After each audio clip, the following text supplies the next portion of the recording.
येन बद्धो बलि राजा दानवेंद्रो महाबलः तेन त्वामभिबध्नामि रक्षे माचल माचल। यह मंत्र सुरक्षा, अटूट विश्वास, स्नेह और रक्षा की कामना का प्रतीक माना जाता है। यह मंत्र यह नहीं कहता कि स्वयं उसी धागे में शक्ति है, यह ईश्वरीय कृपा का आह्वान करता है और हमें याद दिलाता है कि श्रद्धा और धर्म में आचरण ही वास्तविक रक्षक है। यदि मैं आपसे यह कहूँ कि रक्षाबंधन का मूल रूप भाई बहन के बीच मनाए जाने वाला त्योहार नहीं था, और यदि मैं आपसे कहूँ कि इसी दिन हमारे ऋषि वेदों, पवित्र यज्ञोपवीत और मानव जीवन के सबसे बड़े उत्तरदायित्व का भी उत्सव मनाते थे। रक्षाबंधन का सत्य जितना हम जानते हैं उससे कहीं अधिक गहरा है। हर वर्ष लाखों बहनें अपनी भाइयों की कलाई पर राखी बांधती हैं, लेकिन कभी आपने यह सोचा है कि क्या एक साधारण सा धागा किसी की रक्षा कर सकता है? यदि रक्षा केवल एक धागे से होती तो उसे धारण करने वाला हर व्यक्ति अपने जीवन के कष्टों और दुखों से मुक्त हो जाता, लेकिन वेद हमें ऐसा नहीं सिखाते। सच्चाई इससे कहीं अधिक गहन है। रक्षाबंधन केवल एक त्योहार नहीं है, यह धर्म, कर्तव्य, कृतज्ञता और निर्भयता का सनातन संदेश है। और इस वीडियो के अंत तक आप रक्षाबंधन के पर्व को और गहराई से समझ पाएंगे। अब हम बात करते हैं एक बेहद सुंदर संबंध की, जिस पर अधिकांश लोगों का ध्यान ही नहीं जाता। रक्षाबंधन और उपाकर्म अर्थात नया जनेऊ बदलने की विधि दो अलग अलग उत्सव नहीं है, वे एक ही आध्यात्मिक शिक्षा के दो पहलू हैं। एक और यज्ञोपवीत,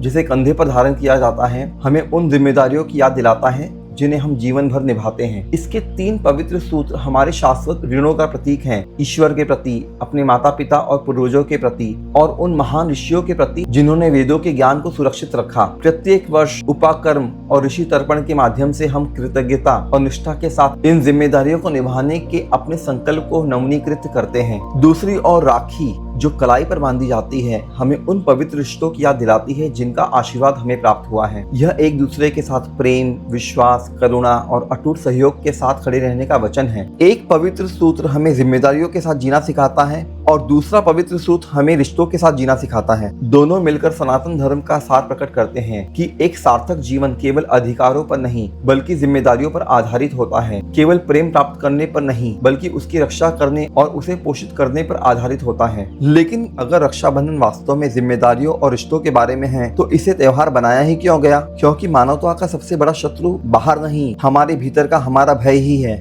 भय असुरक्षा को जन्म देता है, असुरक्षा विश्वास को नष्ट कर देती है और जब विश्वास समाप्त हो जाता है तो परिवार और समाज बिखरने लगते हैं। इसलिए राखी कोई जादुई धागा नहीं है, यह एक पवित्र आश्वासन है जो कहता है मैं तुम्हारे साथ हूँ, तुम अकेले नहीं हो। यह आश्वासन भय को दूर करता है और प्रेम, विश्वास तथा धर्म को मजबूत बनाता है। ऋषियों ने हमें केवल दर्शन नहीं दिया, उन्होंने इस संसार में ज्ञान को शक्तिशाली कथाओं के माध्यम से संरक्षित किया है और प्रत्येक कथा रक्षाबंधन की एक छुपी हुई परत को उजागर करती है। क्या भगवान श्री कृष्ण ने वास्तव में द्रौपदी के साथ रक्षाबंधन मनाया था? माता लक्ष्मी ने राजा बलि को राखी क्यों बांधी? भगवान इंद्र ने एक पवित्र धागे के कारण युद्ध में विजय कैसे प्राप्त की? यह केवल सुंदर कथाएं नहीं है, प्रत्येक कथा धर्म के एक अलग आयाम को प्रकट करती है। और जब आप इन सभी कथाओं को एक साथ समझेंगे तो आपको एहसास होगा कि रक्षाबंधन कभी भी केवल एक धागे के बारे में नहीं था, यह हमेशा धर्म के उस अदृश्य बंधन के बारे में था जो हमें एक दूसरे से जोड़ता है। पहली कथा हमें भगवान श्री कृष्ण और द्रौपदी के पास ले जाती है, जो निस्वार्थ प्रेम की कहानी है। एक दिन सुदर्शन चक्र का प्रयोग करते समय भगवान श्री कृष्ण की उंगली घायल हो गई, रक्त बहने लगा। यह देखकर द्रौपदी ने एक क्षण भी नहीं सोचा,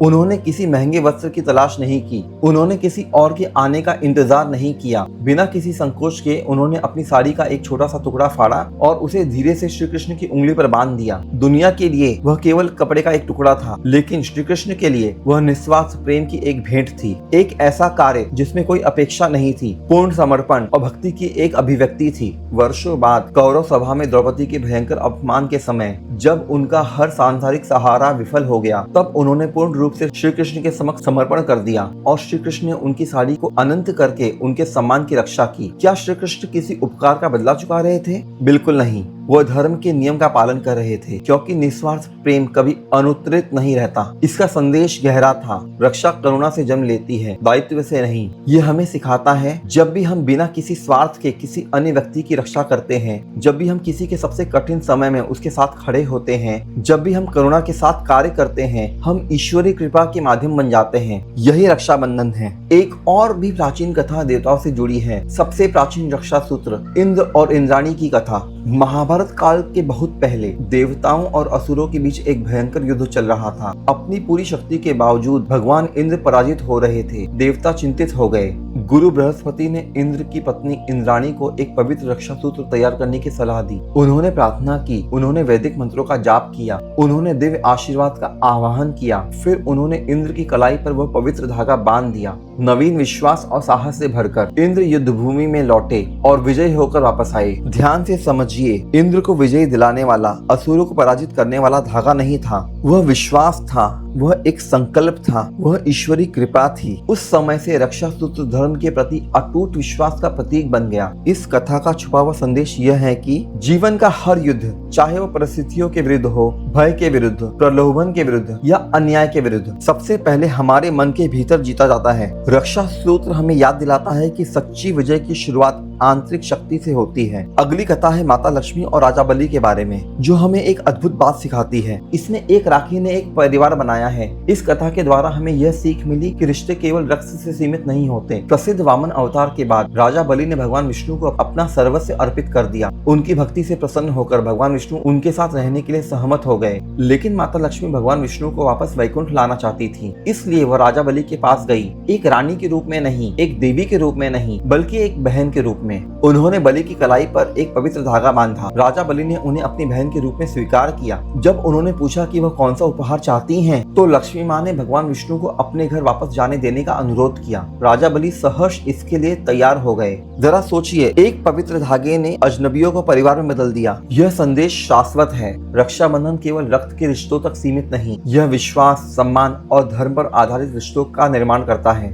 पद्म पुराण हमें एक और सुंदर संदेश देता है, जिसका संबंध यम और यमुना और दीर्घायु के आशीर्वाद से है। देवी यमुना ने अपने भाई भगवान यम को अपने घर आमंत्रित किया। उन्होंने उनका बड़े प्रेम से स्वागत किया, उनकी पूजा की, तिलक लगाया, पवित्र धागा बांधा और उन्हें भोजन कराया। भाव विभोर होकर यमराज ने उन्हें एक वरदान दिया। उन्होंने कहा कि जो भी भाई प्रेम से रक्षा सूत्र धारण करता है और अपनी बहन को सच्चे मन से आशीर्वाद देता है, उसे दीर्घायु और सुख समृद्धि का आशीर्वाद प्राप्त होगा। इसीलिए रक्षाबंधन परंपरागत रूप से स्वास्थ्य, दीर्घायु और समृद्धि की प्रार्थनाओं से जुड़ा हुआ है। पहली नजर में ये सभी कथाएं एक दूसरे से बिल्कुल अलग लगती हैं। अलग अलग लोग, अलग अलग युग, अलग अलग परिस्थितियां, लेकिन ये सभी कथाएं एक ही शाश्वत सत्य को प्रकट करती हैं। कृष्ण और द्रौपदी हमें सिखाते हैं निस्वार्थ प्रेम। इंद्र और इंद्राणी हमें सिखाते हैं श्रद्धा और साहस। माता लक्ष्मी और राजा बलि हमें सिखाते हैं कि रक्त के रिश्तों से परे संबंध। यम और यमुना हमें सिखाते हैं आशीर्वाद और दीर्घायु। रक्षाबंधन सुरक्षा प्राप्त करने के बारे में नहीं है, यह सुरक्षा प्रदान करने के योग्य बनने के बारे में है। एक रहस्य अभी भी बाकी है। हमारे ऋषियों ने इस पर्व के लिए श्रावण पूर्णिमा को ही क्यों चुना? क्या यह केवल एक परंपरा थी या इसके पीछे गहरा ब्रह्मांडीय कारण था?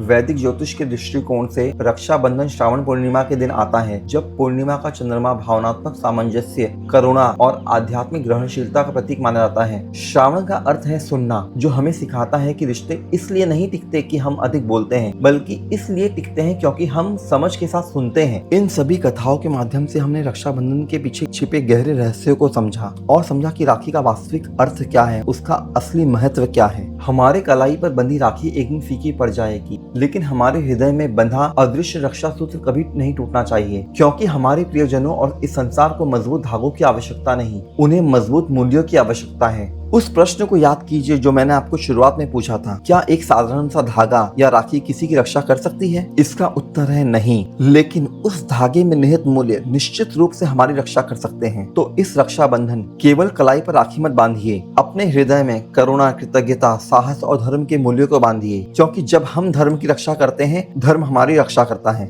और यही रक्षाबंधन का वास्तविक सार है। वसुधैव कुटुंबकम, अर्थात यह संपूर्ण संसार एक परिवार है। यतो धर्मस्य ततो जयः, अर्थात जहाँ धर्म है वही विजय है। अब मैं अपनी वाणी को विराम देता हूँ। शीघ्र मिलूंगा मैं आपको किसी अन्य विषय वस्तु पर, किसी नए वीडियो पर। तब तक आप अपना खूब ख्याल रखिए। उम्मीद करता हूँ आपको ये वीडियो पसंद आया हो। आप इसे लाइक, शेयर और सब्सक्राइब जरूर कीजिए और जुड़े रहिए मुझसे इसी तरह की अन्य वीडियो और जानकारियों के लिए। तब तक के लिए हर हर महादेव, हरिओम नमः शिवाय।